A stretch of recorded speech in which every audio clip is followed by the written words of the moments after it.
Princess cut ബ്ലൗസിൻ്റെ ആ princess cut കപ്പൊന്നും വെക്കാതെ എങ്ങനെ നീറ്റായിട്ട് ചെയ്യാൻ നോക്കിയാലോ. അതിന് വേണ്ടിയിട്ട് 2 ലൈനിങ്ങും ഒരു മെയിൻ ക്ലോത്തുമായിട്ടാണ് ഞാൻ എടുത്തിരിക്കുന്നത്. നിങ്ങൾക്ക് മനസ്സിലാവാൻ വേണ്ടി 2 കളർ ലൈനിങ്ങാണ് എടുത്തിരിക്കുന്നത് കേട്ടോ. പിന്നെ നമ്മൾ നെക്കിലൊക്കെ വെക്കുന്ന തരത്തിലുള്ള ക്യാൻവാസ് ആണ് എടുത്തിരിക്കുന്നത്. ഇതിലൂടെ കട്ടി കൂടിയതുകൊണ്ട് കട്ടി കുറഞ്ഞതിൽ നല്ല നൈസായിട്ടുള്ളതുണ്ട്.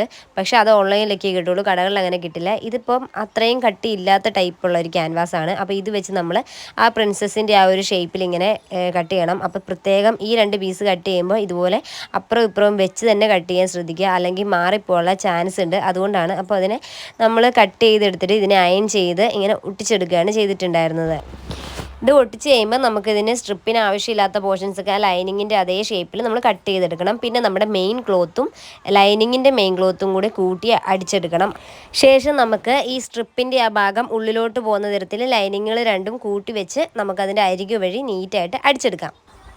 ഇപ്പോൾ കണ്ടോ, ക്യാൻവാസ് അതിൻ്റെ ഉള്ളിലുണ്ടെന്ന് പോലും തോന്നില്ല. നമ്മൾ മിച്ചമുള്ള ആ പോർഷനും കൂടി കട്ട് ചെയ്ത് കളയാണ്, നല്ല നീറ്റായിട്ട് കിട്ടും. കണ്ടോ, വലിയ കട്ടിയും കാര്യങ്ങളൊന്നുമില്ല. നമ്മൾ കടയിൽ നിന്ന് മേടിക്കുന്ന തരത്തിലുള്ള ഒരു ബ്ലൗസിൻ്റെ രീതിക്കേ ആവുള്ളൂ. അങ്ങനെ നമുക്കതിൻ്റെ എല്ലാ പോർഷനും ഇങ്ങനെ കട്ട് ചെയ്ത് ലൈനിങ്ങുമായിട്ട് ഈ പോർഷൻ നമുക്കിങ്ങനെ സ്റ്റിച്ച് ചെയ്തെടുക്കാം.